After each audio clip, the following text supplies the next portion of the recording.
Hey there and welcome back to Mass Effect. My name is Pete and today we complete the second part of the UNC Listening Post Alpha assignment, as well as the entire Listening Post Theta assignment. And as you can probably already guess by the names, the two assignments are connected. Now first of all, I have to apologize for the lack of videos these past few days. I've been hit with a pretty nasty cold, and you might still hear that in my voice a bit, but it is getting better now and I decided to try recording again. Now as we approach our first mineral deposit of the episode, let's quickly talk about what we're here for. In the last episode we discovered an Alliance listening post that was overrun by Rachni, and we bravely fought off wave after wave of them. However, the Rachni's main lair, so to speak, is still infested. And that is exactly what we're entering now, and be prepared for a rather long fight.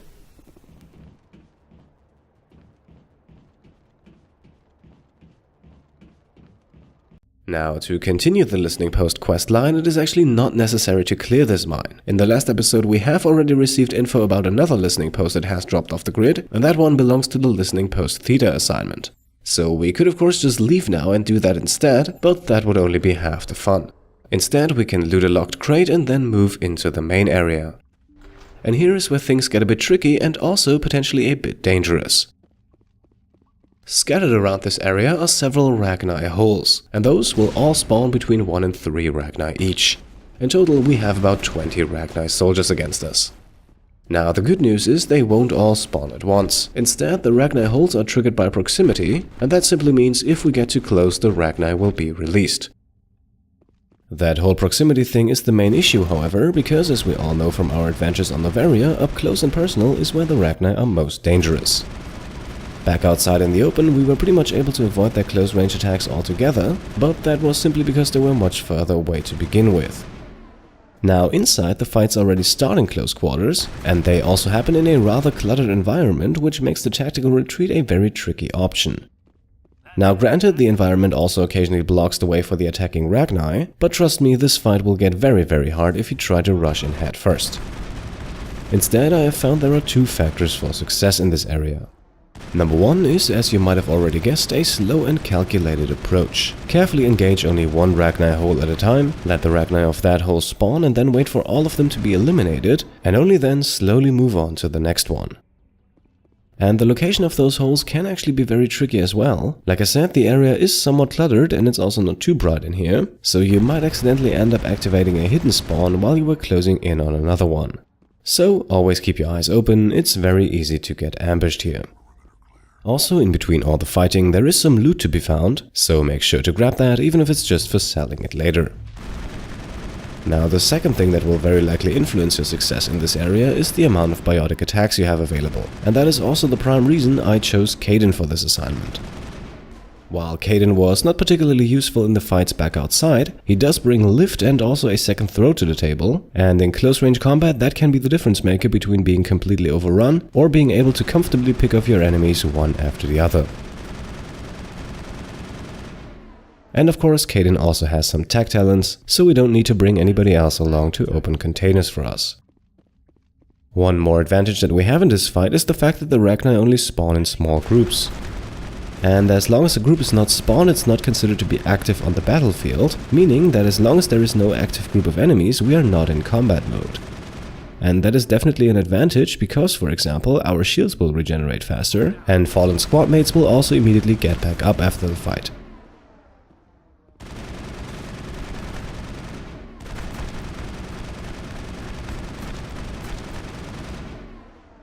Alright, and now we have cleared the main area of the mine, however we are not done just yet. As you can see, there are two tunnels, which we'll explore in just a moment, but for now let's grab some more loot. Not much of use here, so let's go back and clear the mine of Rachni once and for all. Now, it doesn't really matter which tunnel you start with. According to the wiki, the right one is actually the easier one. However, for me it was reversed for some reason. All in all though, what awaits you at the end of those tunnels is pretty similar.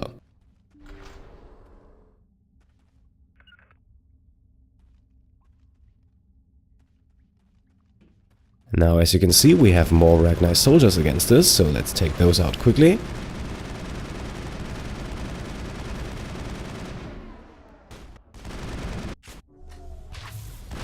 And then a new type of enemy emerges, the Rachni Brood Warrior. This is actually by far the strongest Rachni enemy in the game, and very interesting, we didn't actually face one of those on Noveria. Now, not only are the Brood Warriors the strongest Rachni in the game, they are overall one of the toughest enemies in the entirety of Mass Effect 1. Compared to the already pretty strong Rachni soldiers, they have increased health, they still possess all the same abilities of the normal Rachni soldier, plus they also have biotic abilities. And among those is Stasis, an ability that very few enemies actually possess in Mass Effect 1, and an ability that can severely disrupt the flow of a battle for you, if it for example hits your main damage dealer.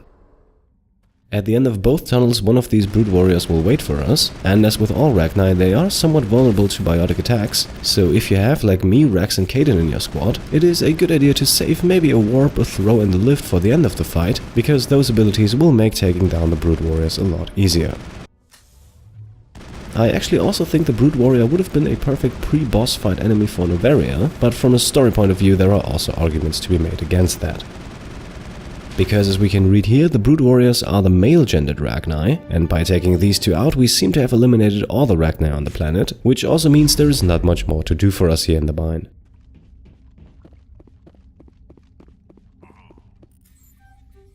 After looting our last crate here, however, we should at least acknowledge the elephant in the room, and that is the simple fact that we just fought Rachni, which seems very obvious at this point, but if we consider what we know about the Rachni, it is actually quite unusual.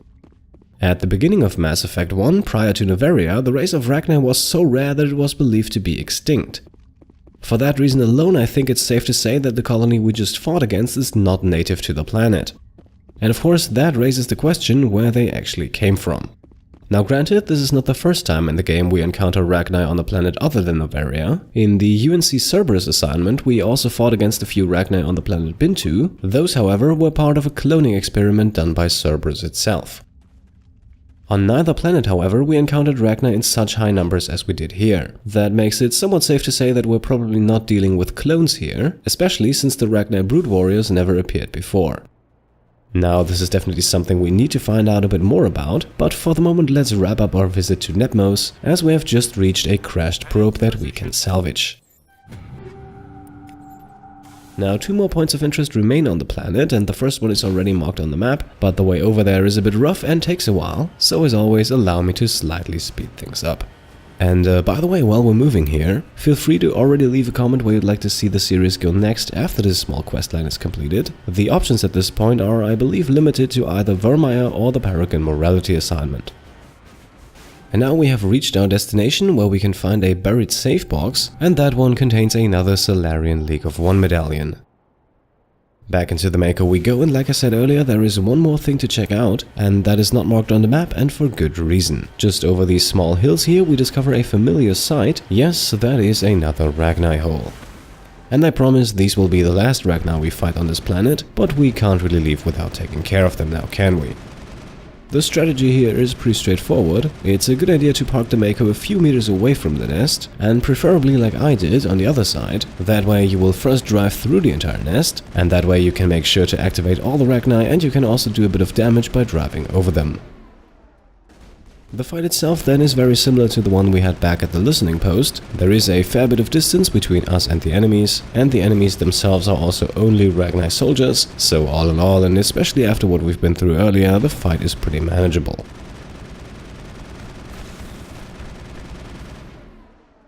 Alright, so here we are, the last Rachni on Nepmos are defeated. We have taken care of both the Listening Post and the infested mine, and with that we can now safely call the Listening Post Alpha assignment complete and return to the Normandy.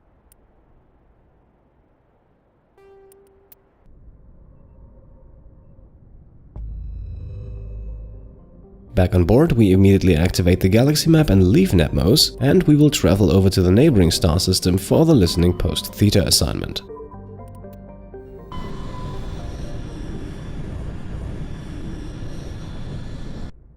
Before we get started with that, a bit of surveying though. We can find a magnesium deposit as well as a Turian insignia, and with both of those now in our possession, we can proceed with the mission. We won't make any changes to the squad, just like last time we will stick with Kaidan and Rex, pretty much for the same reasons we chose them on the first assignment.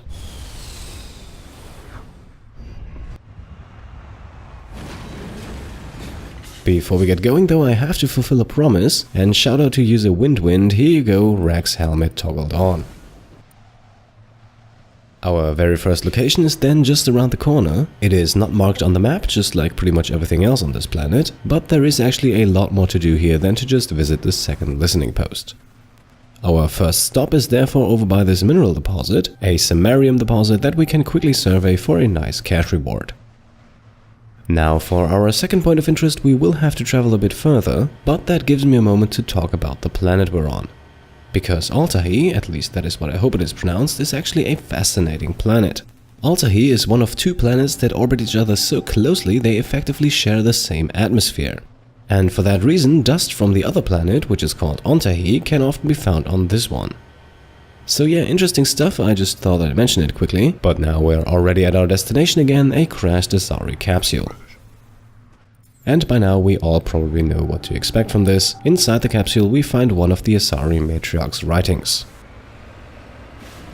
And our next destination is actually the listening post, so prepare for things to get a bit more interesting.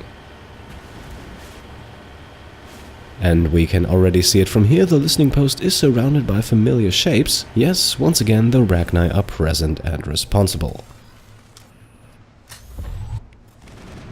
We have against us 4 separate nests, and just like the Rachni inside the mine, those are activated by proximity. That means with a somewhat careful approach we can activate and also take out one after the other, without having the risk of being overrun.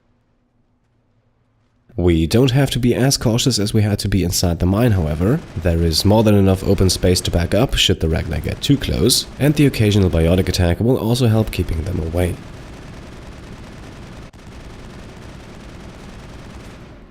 2 Rachni nests down, that means we have 2 more to go, and once again each of those 2 will hold 3 Rachni soldiers for us.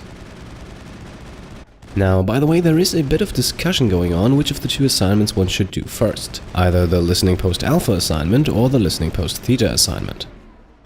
I started with Alpha, well, because it's the beginning, but Theta is definitely the easier assignment, and it also offers a nice transition into the Listening Post Alpha assignment. Let me know down below what your preferred order for these 2 assignments is. Are you just like me going with Alpha first, or do you put the quicker Theta assignment at the beginning?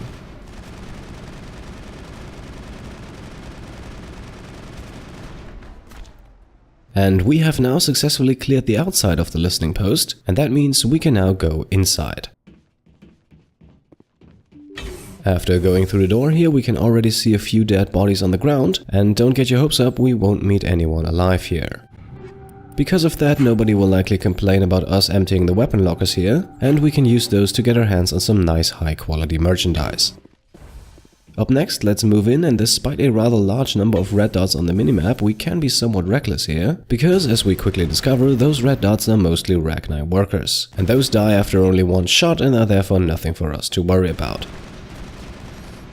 Nothing to worry about is pretty much also the motto for this entire inside area, as apart from the Rachni workers, the only other enemies are a mere 2 Rachni soldiers. And much to my delight, those 2 do not seem overly eager to engage, which means we can safely pick them off from a distance. And just like that, the inside area is cleared already, and the only thing we can do now is grab the medigel on the left here, and then head towards the end of the room where an upgrade kit and a door wait for us.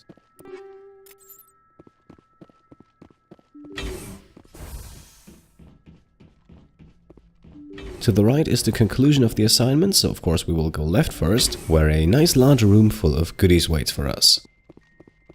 A wetware kit on the table gives us 2 biotic amps, the malfunctioning object in the back a high explosive ammo upgrade, and then at the other end of the room next to the entrance we have 2 easy decryption storage lockers which hold a few more weapons for us. With all the loot in our pockets, it is now time to complete the assignment, and we can do so in the room on the other side. And depending on whether or not the Listening Post Alpha assignment has been completed first, interacting with the terminal in the back will have slightly different results. Commander, you see this? They just received a supply run 2 days ago. The Rachni worked fast. Well, then maybe the supply ship had something to do with the Rachni? Tell me about that supply ship. This planet is supposed to be uninhabited. The Rachni didn't come from nowhere. Hang on. Seems these things are drones, dispatched at irregular intervals from different depots to reduce the likelihood of tracking. Got it. It came from Argos Rho. Alright, seems like we're going to Argos Rho then. Wherever it is, there's probably more Rachni there. Let's get to the bottom of this. Right. And here we get it confirmed one more time, the Rachni infestation seems to be the result of a supply drop, which in turn makes the origins of that supply drop very much worth investigating. And after emptying one last container here, that is exactly what we now set out to do, so let's return to the listening post's entrance, exit back to the planet's surface, and then re-enter the Mako, because before we leave again we have 2 more points of interest. Once again, neither one of them is marked on the map, although the first one, the one that we're traveling to right now, is actually a pretty challenging encounter.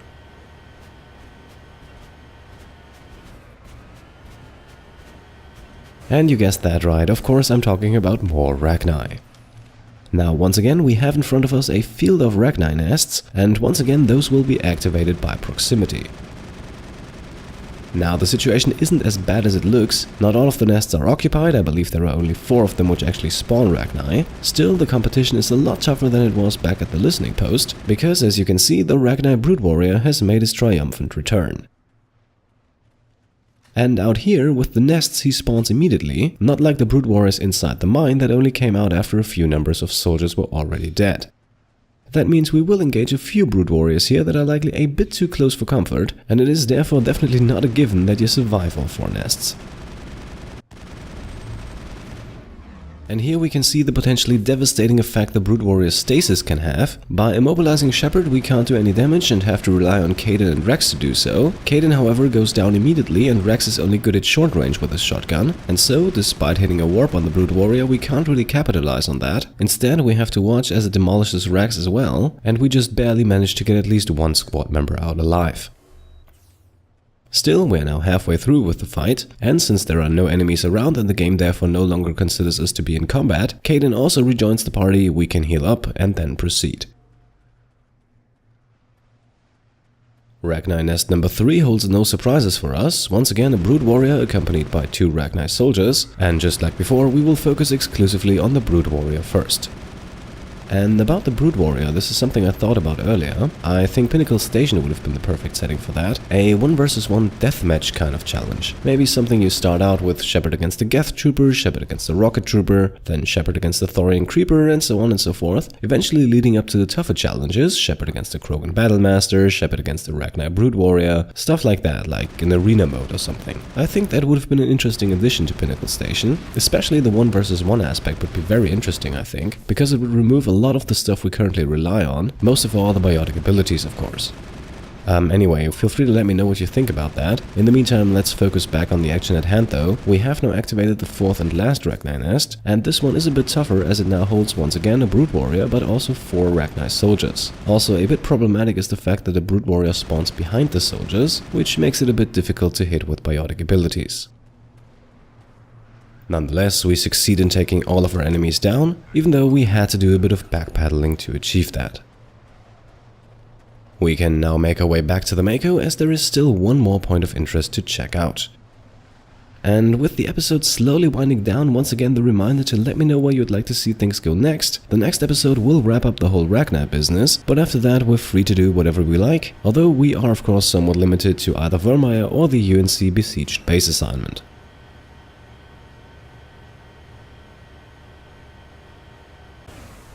We have now reached our final destination on Altahe, a crashed probe that we can salvage to receive a few more upgrades. And with that we are pretty much done for today's episode. We have completed both the Listening Post Alpha and the Listening Post Theta assignment, and so the only thing left to do now is to return to the Normandy. And here we are, back on the bridge and ready to make the cut. In the next episode we will hopefully find out where the Rachni came from, but until then I can say thank you all for watching and I'll see you next time. Cheers.